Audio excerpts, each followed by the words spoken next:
الحمد لله رب العالمين والعاقبة للمتقين ولا عدوان إلا على الظالمين وأشهد أن لا إله إلا الله وحده لا شريك له وأشهد أن محمدا عبده ورسوله أما بعد إخوتي في الله waxaynu kusoo jirnay walaalayaal maaragtay xuquuq الزوجين xalqadii koowaad waxaan kusoo qaadanay hordhaci maanta insha allahu tacaala waxa aynu wadaagi doonaa xuquuq الزوجين marka hore zawjeynku waa laba qof ama waa lamaane lamaanuhu waa nin iyo gabadh marka waxaanu soo qaadan doonaa maaragtay doorashada ay gabadhu dooranayso maaragtay odaygeedii ama ninkii noqon lahaa zawjka marka iyo sharciga islaamku wuxuu ka yiri number 1 islaamku ilaahay subxaanahu wa tacaala wuxuu ku sharfay maaragtay inuu dadka uu ka dhigay xornimadaasi ragga oo qura gaar uma ahan qof kasta oo muslim ah waa looga baahan yahay saadaradeed takriimu lislaam lilmar'a islaamku waa uu karaameeyey haweeneyda ama dumarkaba islaamku wuxuu siiyey xaqa ay ku dooranayso gabadhu ninka ay guursan rabto islaamku ma uu siinin qura waalidka inay ku qasbaan muu siinin inantooda cidda ay u guurinayaan iyada ama ay siinayaan walmar'atu almuslimati alraashida way garanaysaa xaqaas iyadoo garanaysa xaqaasna maahan iyada lafteedu maadaama la yidhi waa dooranaysaa ninka aada la wadaagaysa nolosha ama jacaylkaadu la wadaagaysa noloshaada inay ka kaaftoomi karto waanooyinkii iyo talooyinka waalidiinta waayo waalidka maslaxad baa ku jirta iyagana maslaxadda waxaa kow ka ah alkhibra experience-kii ayaa kow ka ah saa daraaddeed waxaa looga baahan yahay gabadhu inay doorato ninkeeda waalidkuna inuu ku qasbo maaha cidday rabaan saa daraaddeed wakhtigii nabiga calayhi salaatu wassalaam gabadh ayaa u timid inanbaa u timid waxay ku tiri rasuul allow aabbahay wuxuu igu qasbayaa ama i siiyey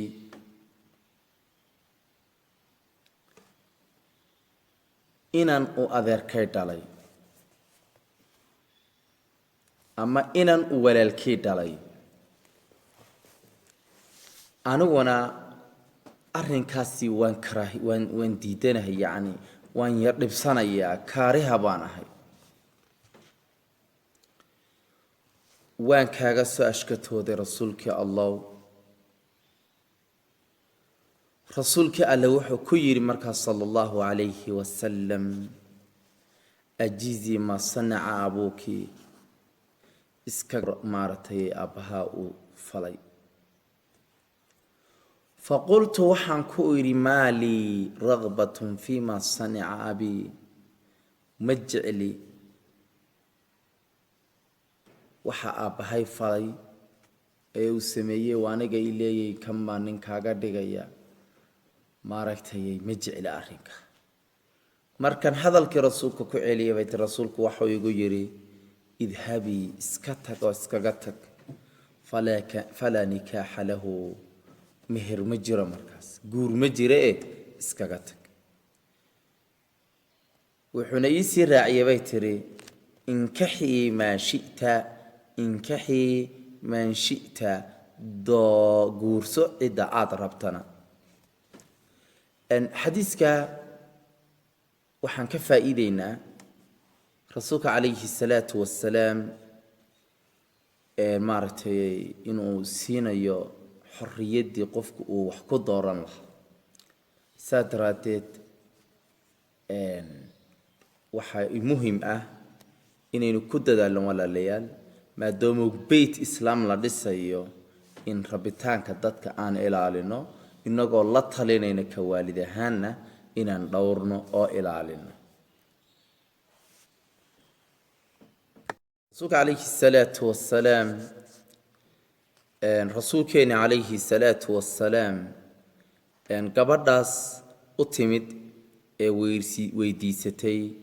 ee u ashkatootay baan u jeedaa ee rasuulka ka ashkatoonaysa ninka waabaheed siiyey wuxuu u horreysiiyey marka hore in uu aqbalsiiyo waxa aabaheed la rabo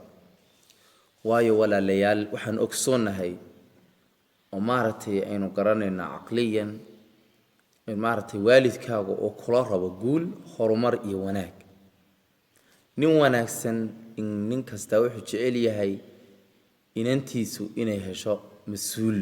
qof mas-uul ka noqda oo wanaagsan oo xilkeeda qaadi karaya saa daraaddeed isagoo rasuulku taa ilaalinaya oo xirsiga iyo dadaalka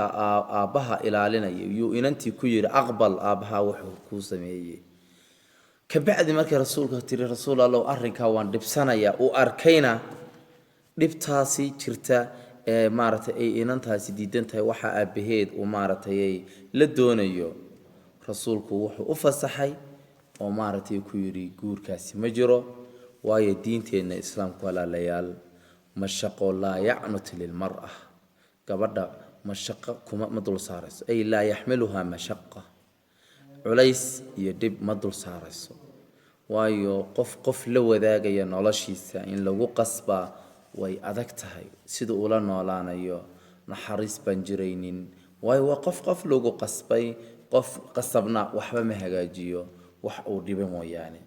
saa daraaddeed waxaynu mar walba isku baraarujinaynaa in maaragtay marka hore waalidkii taladiisii iyo dhismihii oo la dhisayay ubadka inaynu maaragtay khiyaarkooda inagoo ilaalinayna maaragtay aynu ku dadaalno doorashada ay gabadha dooranayso nin danteeda iyo diinteeda iyo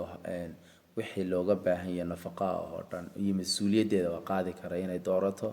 nin diin lana ugu horeeyo mas-uuliyad diineed ninkii ilaahay subxaanahu wa tacaala xidhiidh toosa la leh ayuunbaa ibni aadamkan hagaajin karaya وبالله توفيق والسلام عليكم ورحمة الله وبركاته